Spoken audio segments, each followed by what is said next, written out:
नमस्कार साथियों, प्रारंभ क्लास में पुनः आपका बहुत बहुत स्वागत है।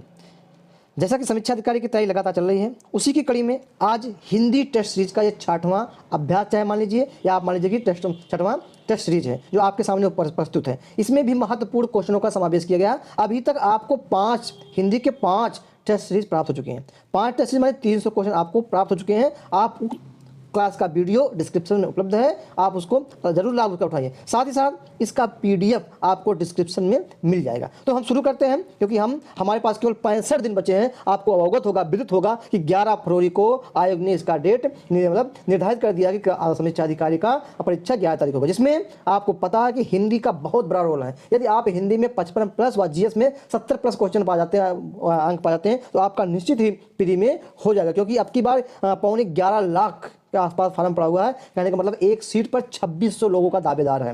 मतलब एक सीट पर 2600 लोग हैं, अर्थात हमको 2600 लोगों से लड़ना पड़ेगा। तो उसी को देखते हुए लगातार हमने पहले भी बताया था कि आपको हिंदी के 15 टेस्ट सीरीज निःशुल्क में उपलब्ध कराऊंगा। उसी की कड़ी में 6वां आपके सामने, इसी की कड़ी में आपको लगातार हर हफ्ते में एक टेस्ट सीरीज प्राप्त होती रहेगी। साथ ही जब पेपर नजदीक होगा तो आपको लगातार एक हफ्ते में 2-2, 3-3 टेस्ट सीरीज प्राप्त होगी और इस प्रकार से आपका रिवीजन अच्छी तरीके से हो जाएगा। तो शुरू करते हैं। पहला क्वेश्चन है ह्रास। हौस का ये ह्रास है। ह्रास का विलोम शब्द है बिहास, आहास, निहास, रुदन। तो आप भी इस प्रश्न का उत्तर अवश्य दीजिएगा। वीडियो को देखते रहिए, अपना भी मूल्यांकन करते रहिए कि 60 में हम कितना सही कर पा रहे हैं। तो ह्रास का जो विलोम होता है वो क्या होता है? रुदन होता है। प्रश्न संख्या 2 है चिरंतन का सही विपरीतार्थक शब्द क्या है? तो चिरंतन का होता है और नश्वर होता है। प्रश्न संख्या 3 है ग्रस्त। ग्रस्त का विलोम शब्द क्या है? ग्रस्त का जो विलोम शब्द है वो क्या होता है? मुक्त होता है। क्या होता है? मुक्त होता है। प्रश्न संख्या 4 है उन्मूलन। उन्मूलन का सही विपरीतार्थक शब्द चुनिए। तो उन्मूलन का जो विपरीतार्थक होता है क्या होता है? रोपण होता है। क्वेश्चन आपके सामने जब मैं विलोम शब्द के 2 टॉपिक 2 सीरीज बताया था, उसमें सब क्वेश्चन आ चुके थे। नेक्स्ट क्वेश्चन है, क्वेश्चन नंबर 5 है उद्धत। उद्धत का सही विपरीतार्थक शब्द सुनिए। तो उद्धत का जो विपरीतार्थक शब्द होता है क्या होता है? विनीत होता है। प्रश्न संख्या 6 है चपल का विलोम है। चपल का विलोम क्या होता है? चंचल होना चाहिए, गलत लिखा गया। चंचल का विलोम है, चपल का विलोम हो जाएगा वाचाल। प्रश्न संख्या 7 है प्रवृत्त का विलोम है। प्रवृत्त का जो विलोम होता है निर्वृत्त होता है। प्रश्न संख्या 8 है विपद।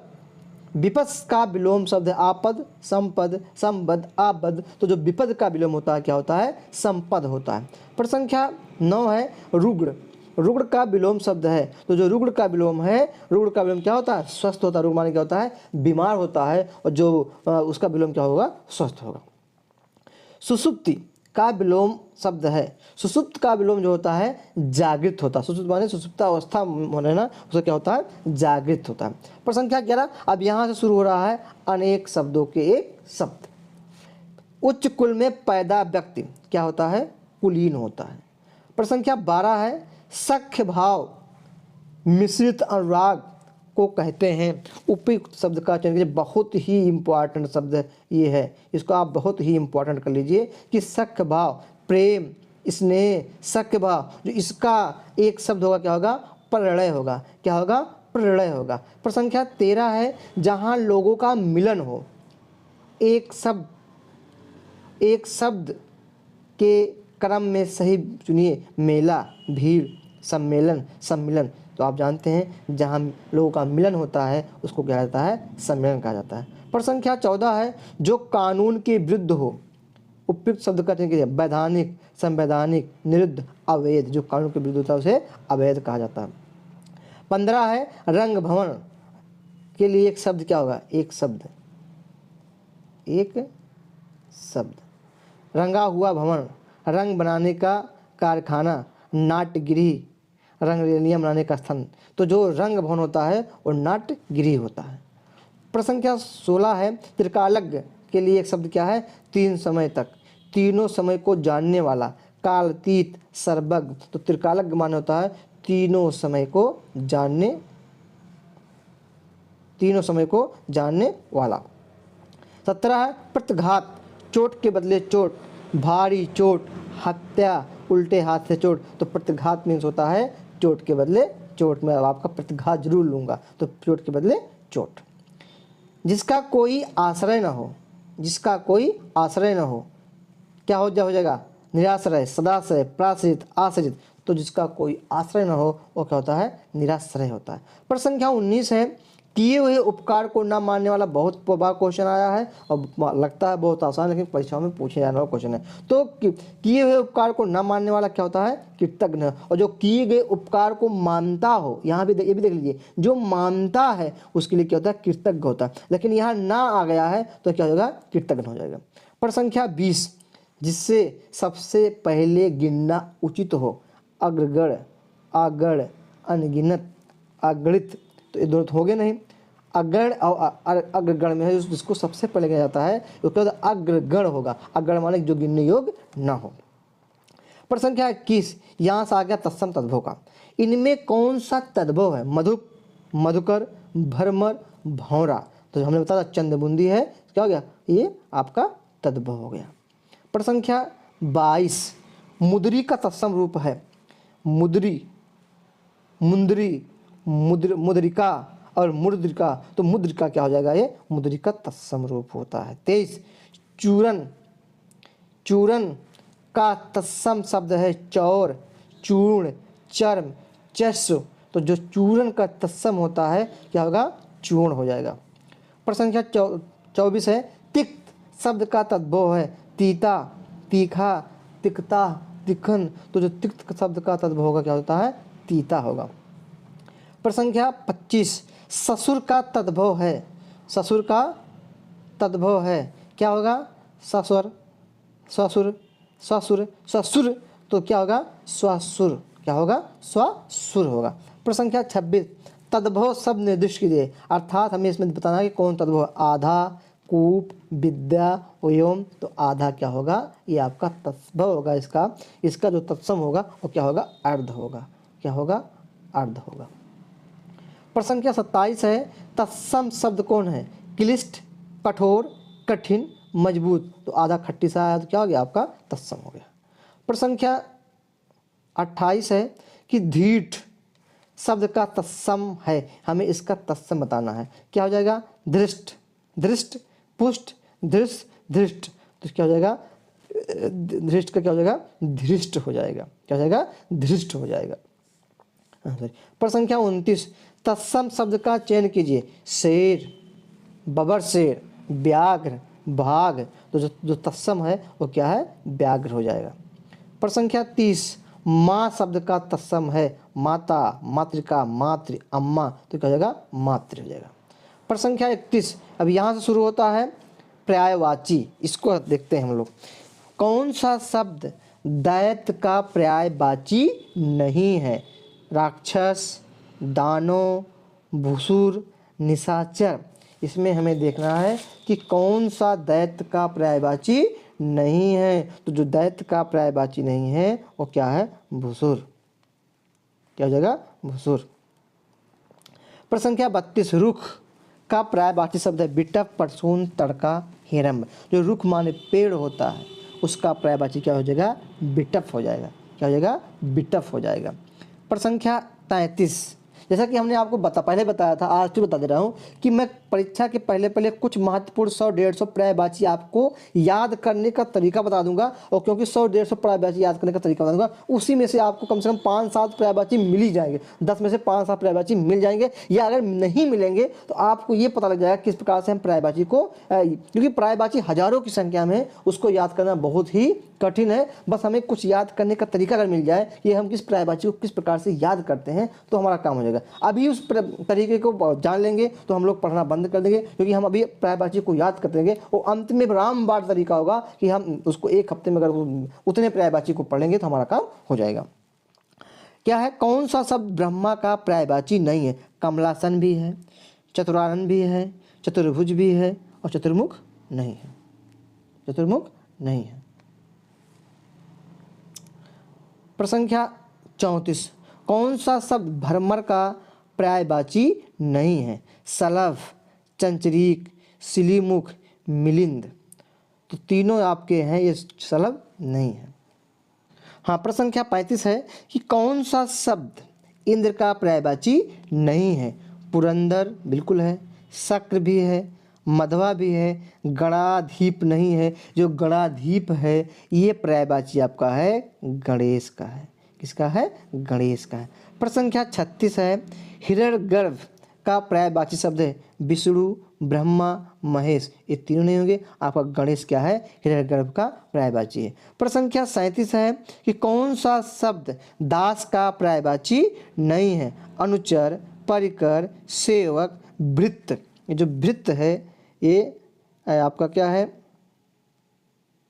तो जो इसमें परिकर है, ये परिकर जो है ये दास का पर्यायवाची नहीं, बाकी अनुचर भी है, भृत्य भी है और क्या है? सेवक भी है। ये तीनों दास के पर्यायवाची हैं, जबकि परिकर दास के पर्यायवाची नहीं है। प्रश्न संख्या 38 है, पर्यायवाची शब्द का अर्थ है विलोमवाची, प्रतिलोमवाची, समानभास, समानार्थी। तो पर्यायवाची का जो अर्थ होता है क्या होता है? समानार्थी होता है। प्रश्न संख्या 39 है, यमुना का पर्यायवाची शब्द है कालिंदिनी, भागीरथी, यामिनी, कालिंदी। जिसमें से क्या है? कालिंदी है। जो है भागीरथी जो है क्या है? ये गंगा का है।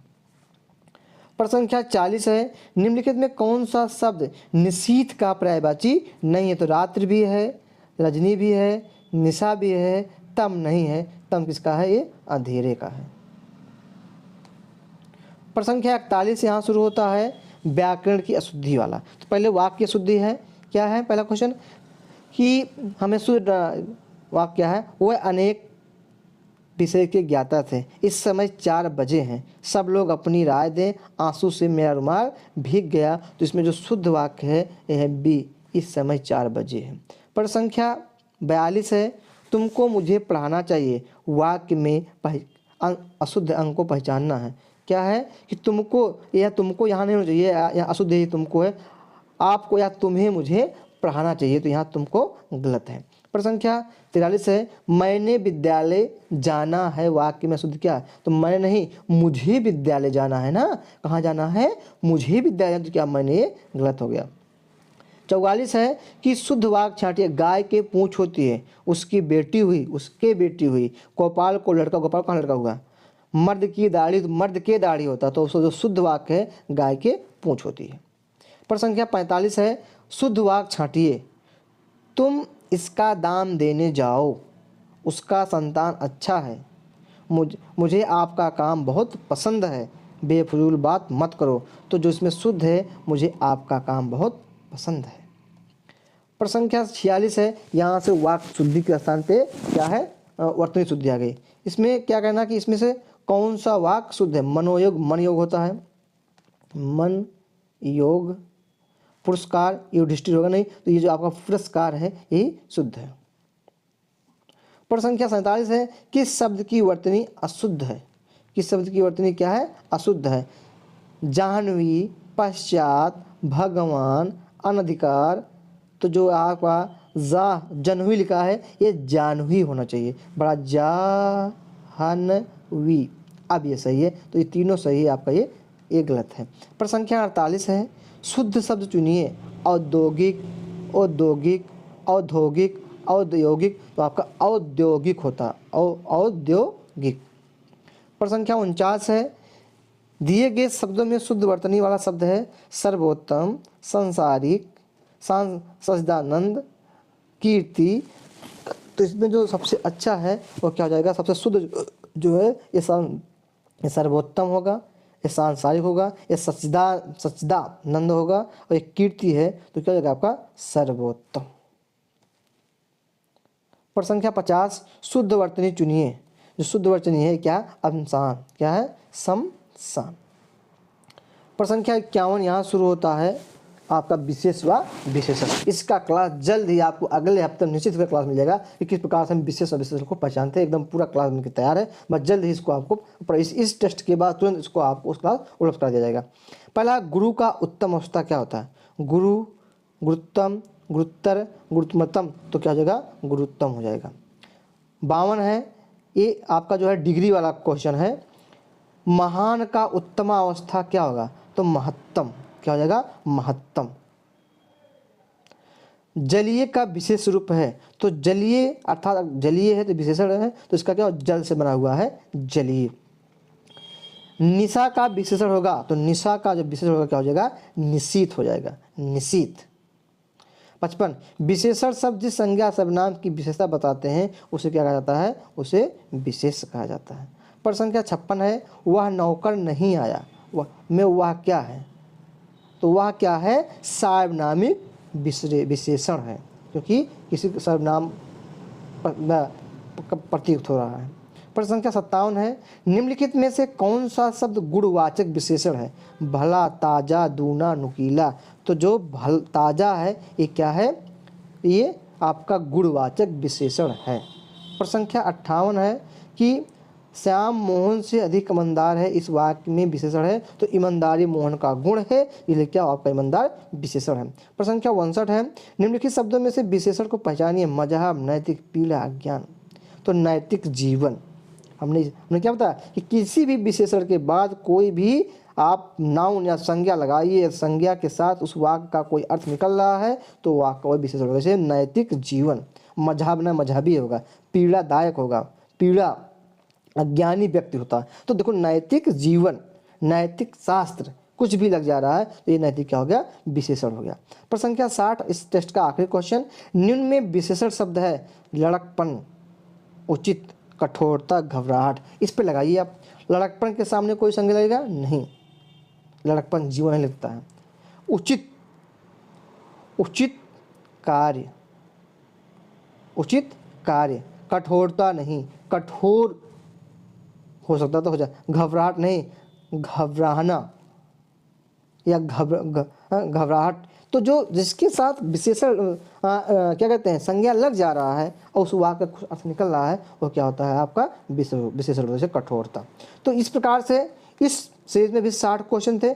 मुझे आशा नहीं, पूर्ण विश्वास है आप इस सीरीज को अवश्य ही हल करेंगे और अपना खुद मूल्यांकन करेंगे कि मैं कितना सही कर पा रहा हूँ, 60 में से कितना क्वेश्चन हमारा सही रहा हो जाए और कितना क्वेश्चन गलत हो रहा है, और अगर गलत हो रहा है तो कहाँ गलत हो रहा है, किस टॉपिक को गलत हो रहा है, उसी टॉपिक को हमें पढ़ने की आवश्यकता है। बार बार रिविजन करिए। आपको 5 टेस्ट सीरीज मिल गया है, 6वां आपके सामने प्रस्तुत है। अगला जो आपको इसका क्लास मिलेगा विशेष और विशेषण का मिलेगा, फिर आपको इसी प्रकार इसी कड़ी में 7वीं सीरीज मिलेगी और साथ ही साथ आपको अन्य विषयों के भी इसी 50-50 क्वेश्चन के आपको जो है छोटे छोटे टेस्ट सीरीज मिलते रहेंगे। तो आज के लिए इतना ही। आपको बहुत प्यार देने के लिए मुझे बहुत बहुत धन्यवाद।